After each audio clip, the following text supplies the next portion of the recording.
mudana madaxweyne iyo wasiir reer madaxweyne ku xeen waxaanu ku soo dhawaanaynaa tiknikadan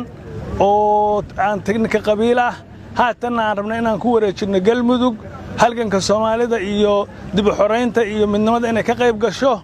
waxa way ku soo dhawaada ciidankii iyo tiknikadiiba waynu ku soo wareejinaynaa waxaan jecelnahay dadka naga dambeeyay inay ku daydaan waa laga baxay qabiilnimadii iyo sirriixii Soomaalinimo iyo dawladnimo hadda loo diyaar gareysan yahay maantayto in ay ka mid noqdaan processkii iyo qorshihii socday oo ilaa ay ka soo bilowday gaalkacyo ilaa Hobyo oo ahaa in asaasidii inay u noqdaan bilow moogtahay daraawiishta galmudug marka aad bay odayaashu ugu mahadsan yihiin waxaa jirta xirooyin kale oo ereyadan aan ka samayn doono maalmaha soo socda oo ciidankani uu bilow u noqon doono ciidamadan maanta waxa wareejiyay gaadiidkan waa beesha reesiyad ee balanballe ereyadan degta runtii waxay bilow u noqdeen waqooyiga galgaduud dhulka la yiraahdo ciidamadii ka xaroon lahaa ayay bilow u noqdeen waana ku mahadsan yihiin waxaan rajaynaynaa bilowgaas in ciidamada kale oo ereyadan joogay gaadiidka kale oo ereyadan joogo dhan inay iyaguna maalmaha soo socda ay sidaan oo kale wareejintooda aan uga qayb galno ciidanka waa la diiwaan gelin doonaa diiwaan bay meesha ku galayaan gaadiidka waa la diiwaan gelinayaa gaadiidkan wax kale loo isticmaali maayo ujeedadii loo abuurtay waxay ahayd oo loo samaystay in dad reer galmuduga oo kale in maaragtay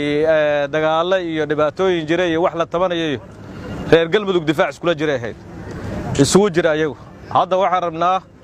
in gaadiidka iyo ciidamada galmudug joogo oo dhan aysan difaac dambe ayagu isku gelin in cadawga guud oo galmudug ay leedahay iyo xuduudaheeda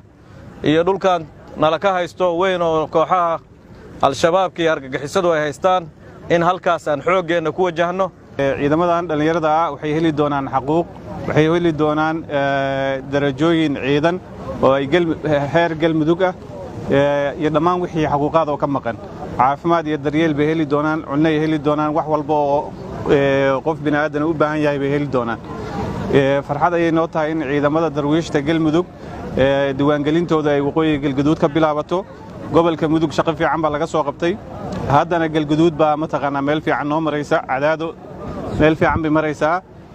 gurceel waa ku sii soconnaa balanbal waatana marka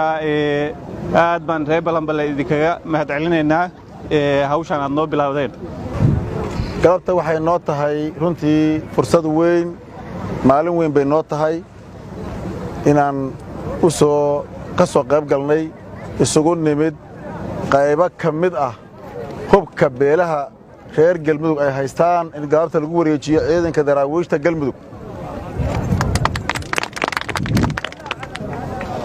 waxay ahayd siyaasadda cusub ee galmudugta cusub in hubka ay beeluhu haystaan oo ay sida gaarkaa u isticmaalayeen oo in badan amniga khatar ku ahaa siyaasaddii iyo go'aankii laga qaatay loo hoggaansamay lagu dhaqmay meelo badanna la soo wareejiyey hubkii galabtana aan beel ka mida beelaha reer galmudug ay wareejisay hubkii ay gacanta ku haysay waxay noo tahay guul laga gaaray istiraatiijiyadii iyo qorshihii galmudugta cusub waa u mahad celinaynaa beesha odayaasheeda dhaqanka mas-uuliyiinteeda waxgaradkeeda sida ay bilowga markii dhinaca waqooyiga galmudug ama waqooyiga galgaduud la yimid ugu bilaabeen si gaaraan ugu mahad celinaynaa waxaan rabnaa ciidamadan sharafta badan dhallinyaradan runtii shaqooyinka beelaha ku kala dhex jirtay inay tababartaan dishibliin iyo nidaam ciidan qaataan hubkoodana ay amniga ugu adeegaan galmudug meeshii ay qayb ahaayeen berri ayagoo ciidan ah darajo leh xaquuq leh tababaran ayay galmudug amnigeeda si guud uga qaybgelayaan ka shaqaynayaan insha allah annagana waxaan ballan qaadaynaa iyagoo ciidamadii xaquuqdii ciidamada oo dhan haysta oo leh inay shaqeeyaan insha Allah waa dallacayaan xaq bay yeelanayaan ciidamada nabadgelyada ka mid noqonayaan meeshii ay layska hormaan jiray ama layska hor keeni jiray iyagoo amniga ka wada shaqaynayo hal ciidan ah oo hal haybo galmudug leeraa ah oo hal ujeeddo leh ayay shaqaynayaan